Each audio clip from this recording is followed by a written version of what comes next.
Quadratic इससे पूछा गया क्वेश्चन है। क्वेश्चन किस तरह से आपको देखो 1/अल्फा माइनस 1/बीटा इक्वल टू दिया है 1/3। एक तो ये कंडीशन दी है। दूसरा जो क्वाड्रेटिक क्वेश्चन दी है ये है lambda x square plus lambda plus 1 into x plus 3 equal to 0।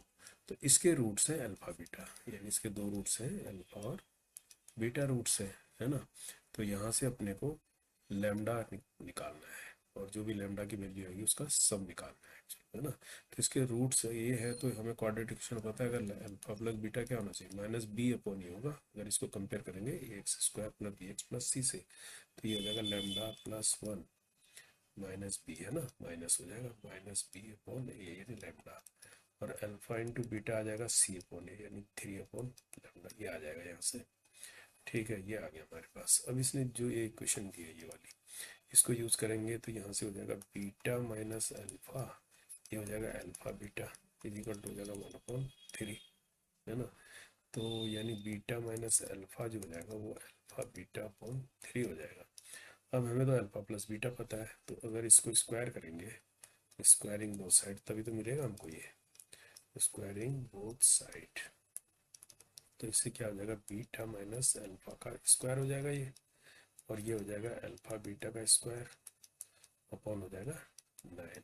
अब ये बीटा माइनस अल्फा का जो स्क्वायर है इसको बीटा प्लस अल्फा में लिखने के लिए क्या कर सकते हैं, इसको बीटा प्लस अल्फा का स्क्वायर करेंगे और -4 अल्फा बीटा कर देंगे, क्योंकि ओपन करेंगे तो देखो 2 अल्फा बीटा आएगा, वो इससे कैंसिल हो गई, माइनस में आ जाएगा माइनस पर, यही चीज़ हो जाती है। तो पता होगा बेसिक आपको।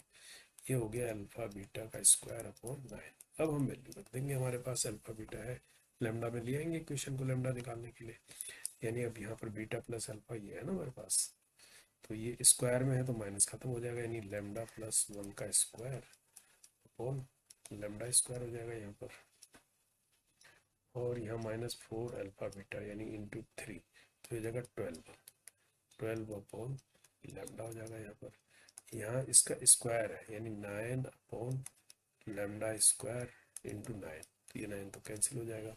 तो यानी ये हो जाएगा लैम्डा प्लस 1 का square upon lambda square minus 12 upon lambda equal to 1 upon lambda square, है ना।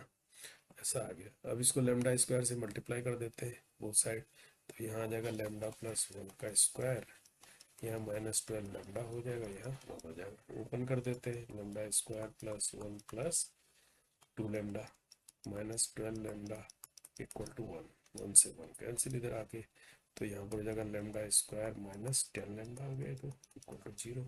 तो अब इसको लैम्डा के लिए सोल्व करना है, तो लैम्डा कॉमन ले लो, तो लैम्डा कॉमन ले लिया, तो लैम्डा -10 इक्वल टू 0। यहाँ से लैम्डा इक्वल टू 0 निकल गया और लैम्डा इक्वल टू 10 निकल गया। इनका ही सम चाहिए। वैसे देखा जाए तो देखिए लैम्डा जो है 0 नहीं हो सकता, है ना। लैम्डा यहाँ पर lambda does not equal to 0, क्योंकि अगर लैम्डा 0 होगा तो अल्फा बीटा क्या हो जाएगा, अल्फा बीटा क्या बन जाएंगे, इनफाइनाइट हो जाएगा ये तो, है ना। तो अनडिफाइंड होगा, तो ये तो कैंसिल ही है, खाली एक ही वैल्यू आएगी इसकी, राइट वैल्यू। बट हमें वैसे भी सम चाहिए था, है ना, तब भी 10 ही आएगा इसका, है ना। 0 + 10 करोगे तब भी 0, वैसे एक ही आंसर है इसका अगर लैम्डा निकालना चाहता खाली है तो 10 इसका सही आंसर होता है। समझ गए। अगर ये पूछता खाली लैम्डा की वैल्यू तब भी इसका आंसर 10 ही था, है ना। सम पूछा है तब भी 0 + 10, 0 को यूज करना ही नहीं है, तो 10 ही आ गया इसका आंसर। तो सी इसका राइट आंसर है ना। ये यहाँ पर लॉजिक है।